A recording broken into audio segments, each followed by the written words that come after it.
नमस्कार। आज हम पढ़ेंगे मत्स्य के बारे में, मत्स्य उद्योग के बारे में, मत्स्य उद्योग की विशेषताएं तथा मत्स्य उद्योग का क्या महत्व है उसके बारे में हम डिटेल से अध्ययन करेंगे। सबसे पहले बात करते हैं मत्स्य का अर्थ। मत्स्य का अर्थ होता है पानी में मछली पकड़ना। मानव कृषि सीखने से पहले आखेट था मछली पकड़ने का कार्य करता था, इसलिए मत्स्य मनुष्य का जो सबसे प्राचीनतम जो आर्थिक गतिविधि थी उनमें से एक मानी जाती है। मनुष्य द्वारा उपयोग किए जाने वाले पशु पदार्थों में मत्स्य का योगदान लगभग 3% है। और जैसे जैसे संसार की जनसंख्या बढ़ रही है वैसे वैसे कृषि संसाधनों में कमी आ रही, क्योंकि भूमि संसाधन सीमित है जबकि जनसंख्या की जो आवश्यकता है वो निरंतर बढ़ती जा रही है। तो ऐसी स्थिति में जो जनसंख्या है उसकी भोजन की आपूर्ति के लिए मत्स्य का जो महत्व है वो बढ़ता जा रहा है। जापान, नॉर्वे, न्यूफाउंडलैंड, आइसलैंड ऐसे देश है जहाँ पे भूमि जो है वो काफ़ी पथरीली है, जो उपजाऊ नहीं है, तो कृषि कार्य संभव नहीं है। तो ऐसी स्थिति में इन देशों में जहाँ पे कृषि कार्य के लिए उचित दशाएं नहीं, आदर्श दशाएं नहीं हैं, कृषि उत्पादन प्राप्त नहीं होता है, वहाँ पे मत्स्य का जो महत्व है वो और भी अधिक बढ़ जाता है।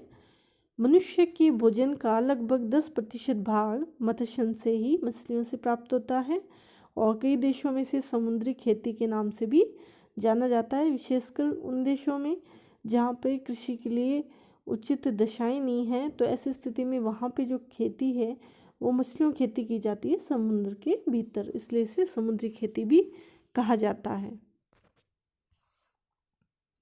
जल की प्रकृति के आधार पर मछलियों को 2 भागों में विभक्त कर सकते हैं, ताजे जल की मछलियाँ और समुद्री जल की मछलियाँ। ताजे जल की जो मछलियाँ होती हैं वो नदियों, झीलों, तालाबों में पकड़ी जाती है और ये लगभग जो स्थानीय खपत यानी कि स्थानीय स्तर पे ही काम में ले ली जाती है। समुद्री मछलियाँ जो है वो बड़े पैमाने पर पकड़ी जाती है और विशाल समुद्रों में इसे पकड़ा जाता है और इसके द्वारा स्थानीय मांग भी पूरी की जाती है, प्लस जो बाकी बची जो मछलियाँ उनको अन्य देशों को निर्यात कर दिया जाता है। उष्ण कटिबंध में जो भाग हैं वहाँ पे जो जलीय भाग हैं उनमें मत्स्य उद्योग का इतना अधिक विकास नहीं हो पाया है, जबकि शीतोष्ण कटिबंधीय प्रदेश में तथा उपध्रुवीय क्षेत्रों में जो जलीय भाग है वहाँ पे मत्स्य व्यवसाय बहुत अधिक बड़े स्तर पर पनपा है। मछलियों की वर्तमान समय में लगभग 40,000 प्रजातियां पाई जाती है, लेकिन व्यापारिक तथा खाद्य उपयोग की दृष्टि से herring, sardine, anchovies, cod, hake, pollock, mackerel, bonito, tuna, flounder, snapper, ब्रास, सालमन, तो ये कुछ किस्में हैं मछलियों की जो सबसे अधिक प्रयोग में ली जाती है और खाद्यान्न के रूप में इसका प्रयोग किया जाता है। इसके अलावा मछली का तेल निकाला जाता है और जो उर्वरकों का निर्माण किया जाता है तो उसमें भी मछलियों का उपयोग किया जाता है। अब बात करते हैं कि मत्स्य व्यवसाय है या मछली पालन के लिए अनुकूल दशाएं कौन सी होती है। तो मछली पालन जो है वो एक ऐसा कार्य है या आर्थिक क्रिया है जिसका अधिकतम स्थानीयकरण समशीतोष्ण कटिबंधीय क्षेत्रों में है, यानी कि ये जो उद्योग है या मत्स्य पालन की जो क्रिया है वो सबसे अधिक समशीतोष्ण कटिबंधीय प्रदेशों में की जाती है। मत्स्य उत्पादन के हेतु निम्नलिखित भौतिक दशाएं होना आवश्यक होता है। फर्स्ट, प्लैंकटन की आपूर्ति। ये सागरीय जल में पाए जाने वाले सूक्ष्म जीव और पादप होते हैं और मछलियों के प्रमुख भोज्य पदार्थ हैं और इनका निर्माण समुद्र में पाए जाने वाले असंख्य जीवित पदार्थों के द्वारा होता है। प्लैंकटन का अधिकतम भाग जो है वो महाद्वीपीय मगन तट यानी जहाँ पे महासागर तथा महाद्वीप दोनों मिलते हैं, ऐसे जो जगह होती है उसे महाद्वीप मगन तट कहा जाता है। तो प्लैंकटन का अधिकतम जो भाग है वो महाद्वीपीय मगन तट पर पाया जाता है, जिस कारण मछलियाँ इस क्षेत्र में अधिक पाई जाती हैं। अगला, जलवायु। मछलियों की वे किस्में जो शीतोष्ण कटिबंधीय ठंडी जलवायु में पाई जाती है खाद्यान्न के रूप में सबसे अधिक काम में ली जाती है और मछली व्यवसाय हेतु अधिकतम तापमान जो 20 डिग्री सेल्सियस से अधिक नहीं होना चाहिए। गर्म क्षेत्र की जो मछलियाँ हैं वो उनको अधिक समय तक रखा नहीं जाता, वो ख़राब हो जाती है, तथा उनमें सड़न पैदा हो जाती है, जबकि ठंडे प्रदेशों की जो मछलियाँ हैं वो लंबे समय तक काम में ली जा सकती हैं। तो जलवायु भी जो मत्स्य पालन को प्रभावित करती है, इसलिए मत्स्य व्यवसाय हेतु सबसे अच्छी जलवायु जो है वो ठंडी जलवायु मानी जाती है। अगला छिछले समुद्र। मछलियों की जो प्रमुख भोज्य पदार्थ है जिस प्लैंकटन समुद्र के उन भागों में पाए जाते हैं जहाँ पर सूर्य की किरणें प्रवेश करती है। तो सूर्य की जो किरणें हैं जलीय भाग में लगभग 200 मीटर की गहराई तक जाती है, उसके आगे नहीं जाती। इसलिए मछलियाँ भी लगभग 200 मीटर गहराई तक का जो समुद्र का जो छिछला भाग है उसी में पाई जाती है। नदियों के ज्वारदंड मुखी मुहाने। नदियाँ धरातलीय भाग में से बहकर आती है तब अपने साथ अनेक प्रकार के भोज्य पदार्थ लेकर आती है, और इन पदार्थों को मछलियाँ जो है वो ग्रहण करती है अपने भोजन के रूप में। इसलिए जहाँ पे नदियाँ अपने मुहाने पर समुद्र में गिरती है वहाँ पे भोज्य पदार्थ की अधिकता के कारण अधिक मछलियाँ पकड़ी जाती हैं।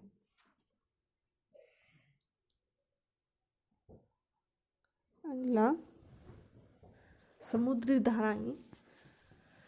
जहाँ पर गर्म एवं ठंडी जलधाराओं का संगम होता है, जहाँ पे ये दोनों धाराएं मिलती हैं वहाँ पे प्लैंकटन की मात्रा अधिक पाई जाती है, क्योंकि ये धाराएं अपने साथ में प्लैंकटन बहाकर लाती है जो कि मछलियों का मुख्य भोज्य पदार्थ है।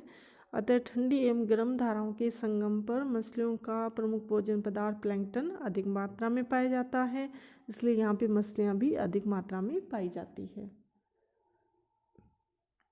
अगला जनसंख्या की अधिकता। अधिकतम जनसंख्या होने तथा अन्य खाद्य पदार्थों की कमी होने पर मनुष्य मछलियाँ या अन्य जंतुओं के द्वारा खाद्यान्न प्राप्त करता है। इसके अलावा मांस खाने पर धार्मिक रोक भी नहीं होती, और बाहर जिस देश में जहाँ पे धार्मिक कारणों से अधिक मछलियाँ नहीं खाते तो मत्स्य उद्योग इतना विकसित नहीं हुआ है, जबकि नॉर्वे, स्वीडन, जापान, आइसलैंड जिन देशों में जो इस प्रकार खान पान पर प्रतिबंध नहीं है वहाँ पे जो मछली मांग अधिक पाई जाती है, और अधिक मांग के कारण मत्स्य पालन भी अधिक विकसित हुआ है। मछली पकड़ने की विधियाँ। मछलियाँ जो है वो पकड़ने 4 तरीके हैं जिनके द्वारा मछलियाँ पकड़ी जाती है: ड्रिफ्टिंग, ट्रैवलिंग, सैनिंग और लीनिंग। अब बात करते हैं प्रमुख मत्स्य उत्पादक क्षेत्रों के बारे में।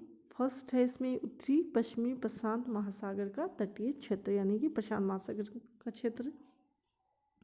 इसका विस्तार एशिया महाद्वीप के पूर्वी भाग में ताइवान से साइबेरिया के पूर्वी भाग तक पाया जाता है। यह बाहरी एल्यूशियन से दक्षिण में फिलीपींस तक पाया जाता है। पूर्वी चीन सागर मत्स्य व्यवसाय की दृष्टि से काफ़ी प्रसिद्ध है। इसके अलावा ओखोटक सागर, जापान सागर, पीत सागर, पूर्वी चीन सागर आदि के जो तटीय क्षेत्र है वहाँ पे भी काफ़ी मछलियाँ पकड़ी जाती है। अगला उत्तरी पूर्वी अटलांटिक क्षेत्र। इसका विस्तार उत्तर में आइसलैंड से दक्षिण में भूमध्य सागर एवं जिब्राल्टर तक पाया जाता है। पश्चिमी यूरोप का प्रमुख मछली उत्पादक डागर बैंक जो है वो इसी भाग में है जो ब्रिटेन में है। पश्चिमी यूरोप के लगभग सभी देश जो समुद्र के तटीय भाग यानी कि तटीय बाउंड्री है जिसकी ये मत्स्य व्यवसाय में अग्रणी है। रूस, नॉर्वे, डेनमार्क, स्पेन, आइसलैंड तथा ग्रेट ब्रिटेन आदि देश प्रमुख मछली उत्पादक देश हैं, और यहाँ मुख्य रूप से स्क्वैड जो मछली वो सर्वाधिक पकड़ी जाती है। इसके अलावा हैरिंग, डॉग, मैक्रेल, सार्डाइन ये जो मछलियों की इसमें भी पकड़ी जाती है। अगला दक्षिणी पूर्वी प्रशांत क्षेत्र। यह दक्षिणी अमेरिका के पश्चिमी तट पर स्थित है। यहाँ की जो पीरू तट है वो एंकोवी जो मत्स्य यानी एंकोवी मछलियों को पकड़ने के लिए विश्वविख्यात है। इसके लिए उत्तरवर्ती पीरू की धारा जो है यहाँ पे पीरू की ठंडी जलधारा बहती है वो अनुकूल दशाएं बनाती है, क्योंकि यहाँ तटीय पोषक तत्वों का प्रवाह होता है जो कि प्लैंकटन से पूरित होता है। अगला क्षेत्र है उत्तरी पूर्वी प्रशांत महासागरीय क्षेत्र। यह क्षेत्र अमेरिका महाद्वीप के पश्चिमी भाग में अलास्का एवं बेरिंग जलडमरू मध्य से लेकर कैलिफोर्निया राज्य तक विस्तृत है। यहाँ अलास्का, ब्रिटिश कोलंबिया, वाशिंगटन एवं कैलिफोर्निया राज्य की जो तटीय जो भाग है तटीय क्षेत्रों में मत्स्य व्यवसाय किया जाता है, और यहाँ पे जो प्रमुख किस्में हैं मछलियों की सालमन, हैरिंग, कॉड, कार्ड, हैलीवेट, यानी ये जो मछलियों की किस्में हैं जो कि इस क्षेत्र में पकड़ी जाती है। अगला क्षेत्र उत्तरी पूर्वी अटलांटिक प्रदेश। इस क्षेत्र का विस्तार उत्तरी अमेरिका महाद्वीप के पूर्वी भाग में स्थित संयुक्त राज्य अमेरिका के न्यू फाउंडलैंड से न्यू इंग्लैंड तथा कैरोलिना राज्य के समुद्र तटीय क्षेत्र तक पाया जाता है। इस क्षेत्र में मछली पकड़ने के लिए विश्व प्रसिद्ध ग्रांड बैंक एवं जॉर्ज बैंक स्थित है। यहाँ ठंडे जल की लैब्राडोर एवं गर्म जल की गल्फ स्ट्रीम जलधारा मिलती है जो मत्स्यन के लिए अनुकूल दशाएं प्रदान करती हैं। इसके अलावा अन्य मछली उत्पादक क्षेत्र उष्ण कटिबंध में स्थित समुद्र तटीय क्षेत्र, जिसमें पूर्वी द्वीप समूह के तटीय भाग, मैक्सिको की खाड़ी तटीय क्षेत्र, प्रशांत महासागर का मध्यवर्ती पूर्वी एवं पश्चिमी क्षेत्र आदि, महाद्वीपों के आंतरिक क्षेत्र, विभिन्न देशों के मध्य स्थित झीलों, नदियों तथा अन्य जल स्रोतों से पकड़ी जाने वाली मछलियाँ, दक्षिणी पूर्वी एशिया, मध्य अफ्रीका, रूस के आंतरिक भाग एवं उत्तरी अमेरिका की महान झीलों का जो क्षेत्र है प्रमुख मछली उत्पादक क्षेत्र है। भारत में मत्स्यन। भारत में समुद्री मछलियों में सार्डाइन, हैरिंग, मैकरल, पर्च प्रमुख है। भारत में मत्स्यन का तेज गति से विकास हुआ है, जिसके कारण वर्तमान में भारत विश्व का द्वितीय मत्स्य उत्पादक राष्ट्र बन गया है। भारत में सर्वाधिक मत्स्य उत्पादन महाराष्ट्र में होता है, जहाँ वर्ष में 7 महीने समुद्र शांत रहता है। इसके बाद केरल का स्थान आता है। इसके अतिरिक्त पश्चिम बंगाल, उड़ीसा, कर्नाटक, उत्तर प्रदेश आदि मत्स्य व्यवसाय किया जाता है। मत्स्य व्यवसाय की प्रमुख समस्याएं: परिवहन संबंधी कठिनाई, अति उत्पादन, जल का दूषित होना, समुद्री तूफान तथा कोहरे की समस्या। बात करते हैं मत्स्यन के महत्व के बारे में। मछली जो है वो जलीय पर्यावरण पर आश्रित जलचर जीव है तथा जलीय पर्यावरण को संतुलित रखने में इसकी बहुत महत्वपूर्ण भूमिका होती है। पर्यावरण को संतुलित रखने में मछली की विशेष उपयोगिता है। शरीर के पोषण तथा निर्माण में संतुलित आहार की आवश्यकता होती है। मछली संतुलित आहार का प्रमुख स्रोत है। मछलियों में लगभग 70 से 80% पानी, 13 से 22% प्रोटीन, 1 से 3.5% खनिज पदार्थ एवं 0.5 से 20% चर्बी पाई जाती है। कैल्शियम, पोटेशियम, फास्फोरस, लोहा, सल्फर, मैग्नीशियम, तांबा, जस्ता, मैग्नीज, आयोडीन आदि खनिज पदार्थ मछलियों में उपलब्ध होते हैं, जिनके फलस्वरूप मछली का आहार काफ़ी पौष्टिक माना गया है। अगला, संपूर्ण विश्व में लगभग 20,000 प्रजातियाँ एवं भारत में लगभग 2200 प्रजातियाँ पाई जाती हैं। और गंगा नदी प्रणाली जो भारत की सबसे बड़ी नदी प्रणाली है, उसमें लगभग 375 मत्स्य प्रजातियाँ उपलब्ध है। मत्स्य पालन एक फायदेमंद खेती है, जिसे आम आदमी आसानी से कर सकता है। खेती के न तो इसमें अधिक मजदूरी लगती है, न ही बीमारी लगने की संभावना रहती है। अधिक वर्षा, ओले या पाले का डर भी नहीं रहता। तो आज हमने मत्स्य पालन के बारे में बात की, उसकी विशेषताओं के बारे में, क्षेत्रों के बारे में और मत्स्यन के बारे में बात की। धन्यवाद।